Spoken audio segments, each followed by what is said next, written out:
Hello and welcome to बवाल banking classes. आज हम लोग जेआईबी पेपर 2 में मॉड्यूल बी का चैप्टर 5 है different modes of charging securities के बारे में पढ़ेंगे। टाइप ऑफ चार्जेस क्या क्या होते हैं, टोटल बताया गया 7 तरह के बताए गए। Assignment, lien, set off, hypothecation, pledge, mortgage, appropriation. ये सब हम लोगों ने पहले पढ़ चुके हैं, लेकिन फिर भी इस बार डिटेल में पढ़ लेते हैं, ठीक है। Before moving on I request आप डिस्क्लेमर देख लीजिए that this video is for educational purposes only. Assignment क्या होता है? असाइनमेंट मतलब क्या होता है? ट्रांसफर ऑफ राइट या होता है प्रॉपर्टी किसके डेप्ट का, ठीक है। मतलब कुल मिलाकर जो असाइनर है वो असाइनी को कर देता है ट्रांसफर, मतलब कि ट्रांसफर ही को कर देता है। मतलब इसमें बैंक और बैंकर के बैंकर और कस्टमर के बीच का रिलेशनशिप हो गया कि जो कस्टमर है उसने वो चीज़ असाइन कर दी, किसको? बैंक को असाइन कर दी, ठीक है। ज़्यादातर ये उसमें होता है असाइनमेंट, आपका पॉलिसीज वगैरह में होता है, ठीक है। बोरोवर जो है इसमें अपने एक्शनेबल क्लेम्स को बैंकर के पास ट्रांसफर कर देता है एज ए सिक्योरिटी, उस पर चार्ज क्रिएट करवा देता है कि अब बैंकर जो चाहे वो करेगा इसके साथ में, ठीक है। क्यों? क्योंकि उसने लोन ले रखा है इसके अगेंस्ट में। जो इसमें क्या होता है, अगर आपने एक बार असाइनमेंट हो गया उसके बाद सभी राइट्स और रेमेडीज जो हैं वो किसके पास चले जाते हैं? ट्रांसफरी के पास चले जाते हैं, ठीक है। रेमेडीज जो भी ट्रांसफर के होते हैं, ट्रांसफर मतलब जो कस्टमर है और ट्रांसफरी मतलब जो बैंक है उसका। जो ट्रांसफरी इसमें जो होता है वो उस एक्शनेबल क्लेम्स को यूटिलाइज कर सकता है जिस प्रकार से लाइबिलिटी अराइज होंगी, मतलब जो भी लोन उसने दे रखा है उसमें जैसे जैसे डिमांड अराइज होगी डिफॉल्ट होने के केस में या नॉर्मल सर्कमस्टांसेस में, उस हिसाब से वो उसको यूटिलाइज करता है। क्यों? क्योंकि असाइनमेंट उसके पक्ष में है।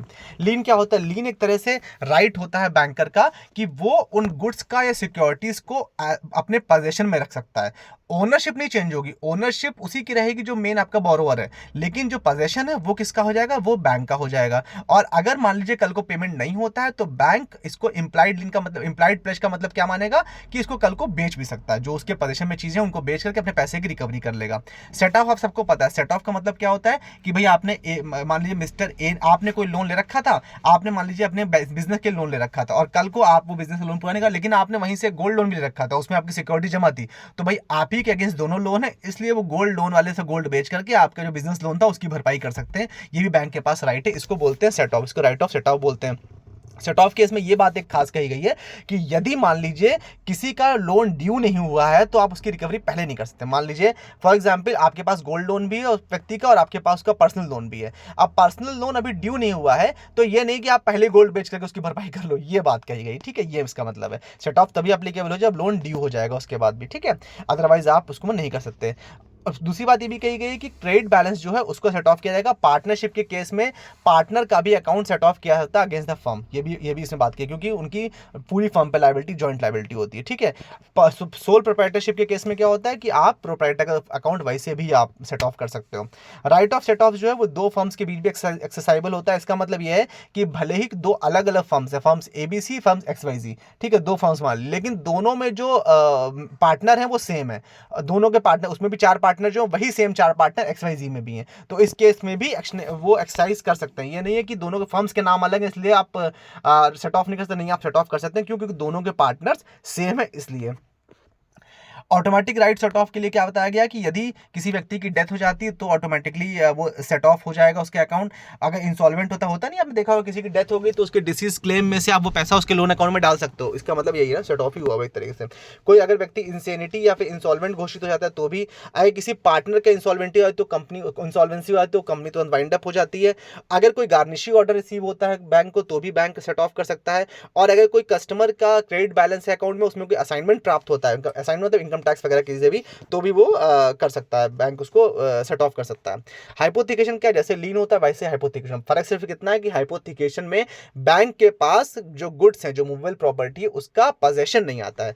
फॉर एग्जांपल जैसे आप गाड़ी आप खरीदते हैं तो आप बैंक से लोन लेते हैं, गाड़ी चलाते आप है, ओनरशिप आपकी है, पोजेशन भी आपके पास है, लेकिन हाइपोथिकेशन बैंक के पक्ष में, ये आपकी आरसी के ऊपर लिखा होता है। तो बैंक जो हाइपोथिकेशन है एक तरह से मूवेबल प्रॉपर्टीज का मॉर्गेज है, समझ लीजिए आप, ठीक है।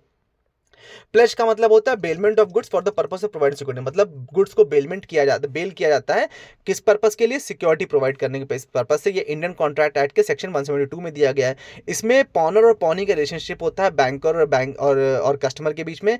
जिसके गुड्स बेल किए जाते हैं वो पॉनर होता है, मतलब जो कस्टमर है उसको पॉनर बोलेंगे और जिसने गुड्स रखे हैं जो बैंक है उसको पॉनी बोलेंगे, ठीक है। ये इसमें रिलेशनशिप बताएगी। Before moving on I request कि आप प्लीज चैनल को लाइक शेयर सब्सक्राइब कर लीजिए and don't forget to comment. Goods में भी delivered by one of the following ways. अगर पॉनर पॉनी का रिलेशनशिप बन रहा है तो गुड्स डिलीवर करने के कुछ तरीके बताए। पहली बात, फॉर एग्जांपल गोदाम की चाबी दे दी, मतलब गोदाम में सामान रखा था, उसके अगेंस्ट उन्होंने बेलमेंट किया है, बेलिंग ऑफ गुड्स किया है। अब आपने गुड्स आप गोदाम से लाके बैंक में तो रख नहीं दोगे, बैंक में इतनी जगह कहाँ है कि भैया आप इतना सामान रखोगे। तो आपने गुड्स की उसके लिए चाबी दे दी बैंक के पास, और बैंक के लॉकर में वो चाबी चली गई कि या फाइल में चली गई कि भाई ये सामान हमारे कस्टडी में है। साथ ही साथ इसका और तरीका क्या होता है कि अगर कोई पब्लिक वेयर हाउस यानी गवर्नमेंट वेयर हाउसेज हैं स्टेट या सेंट्रल गवर्नमेंट के, तो उसमें क्या करेगा, रसीद के ऊपर जो पॉनर है मतलब जो कस्टमर है वो उसमें एक्नॉलेज कर लेगा कि हमने ये गुड्स इनको दे दिए हैं, और फिर बैंक उस यानी पॉनी उस बैंक उस रसीद को वेयर हाउस भेज देगा और वो करवा लेगा, अपने पक्ष में एंडोस करवा के भेज देगा कि भैया हमारी इसकी जिम्मेदारी है, हमारे अंडर में चीज़ें हैं तो इसको हमारे बिना मत बेचिएगा या हमारे बिना मत ट्रांसफर करिएगा।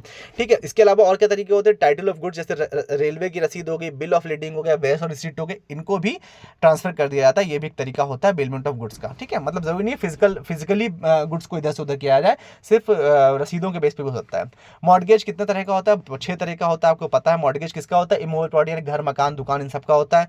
Simple mortgage, mortgage by conditional sale, usufructuary mortgage, English mortgage, mortgage by deposit title deed, anomalous mortgage. Mortgage क्या होता है, इन सबको बहुत डिटेल में हम लोग जेआईबी के पिछले चैप्टर्स में डिस्कस कर चुके हैं। Please go, I hope you are watching the previous videos as well. In simple mortgage कहा गया कि मॉर्गेज में सिंपल मॉर्गेज का मतलब क्या है कि टाइटल डीड्स डिपॉजिट कर दी जाएंगी। इंग्लिश मॉर्गेज में क्या है, जो पोजेशन ऑफ मॉर्गेज और प्रॉपर्टी है वो मॉर्गेजी को नहीं दिया जाएगा। यूसुफ्रेक्चरी मॉर्गेज एंड इन और कंडीशनल मॉर्गेज में कहा गया कि पोजेशन ऑफ मॉर्गेज प्रॉपर्टी जो है वो नॉर्मली मॉर्गेजी को दे दिया जाता है, ये कंडीशनल और उसमें यूसुफ्रेक्चरी में। सिंपल मॉर्गेज में और मॉर्गेज बाय डिपॉजिट टाइटल में कहा गया कि मॉर्गेजी जो है उसके पास प्रॉपर्टी जो मॉर्गेज करेगी उसके अगेंस्ट मूव करने का ऑप्शन रहता है। ठीक है, मतलब वो कोर्ट जा सकता है सिंपल मॉर्गेज या टाइटल डीड्स वाला। उसमें mortgage is to be created by way of deed का मतलब ये है कि उसमें रजिस्टर्ड डीड होगी जो कि सरसई में चढ़ जाएगा जाकर के कि भाई ये इनके पक्ष में बंधक है, मॉर्गेज है।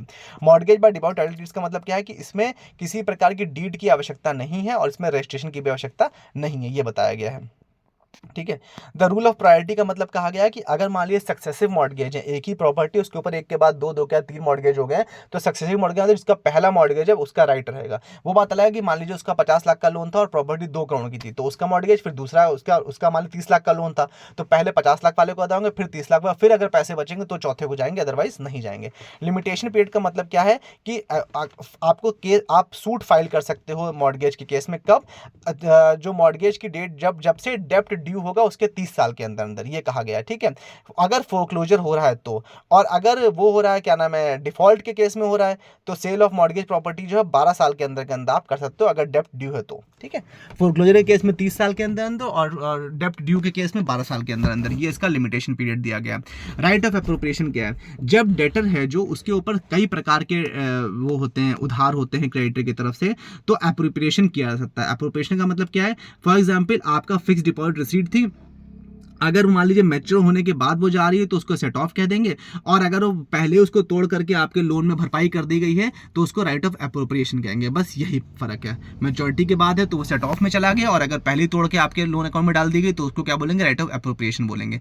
रजिस्ट्रेशन ऑफ चार्जेस क्या है, सबसे पहले चार्ज होता गया। चार्ज का मतलब क्या है, वर्ड चार्ज का मतलब किसमें दिया गया, सेक्शन 77 ऑफ कंपनीज एक्ट में दिया गया है कि किसी भी लोन या उधार या जो भी आपका एडवांस है उसके अगेंस्ट में जो भी सिक्योरिटी दे रहा है उस पर चार्ज क्रिएट किया जाता है। चार्ज जो है वो किसी इमूवेबल प्रॉपर्टी के ऊपर है तो उसमें इमूवेबल प्रॉपर्टी के ऊपर भी हो सकता है, बुक डेब्ट्स के ऊपर भी हो सकता है, वो किसी मूवेबल प्रॉपर्टी के ऊपर भी हो सकता है, किसी शिप या शेयर ऑफ शिप के ऊपर भी हो सकता है, गुडविल, पेटेंट, लाइसेंस या फिर ट्रेडमार्क, कॉपीराइट, इनके ऊपर भी चार्ज क्रिएट हो सकता है।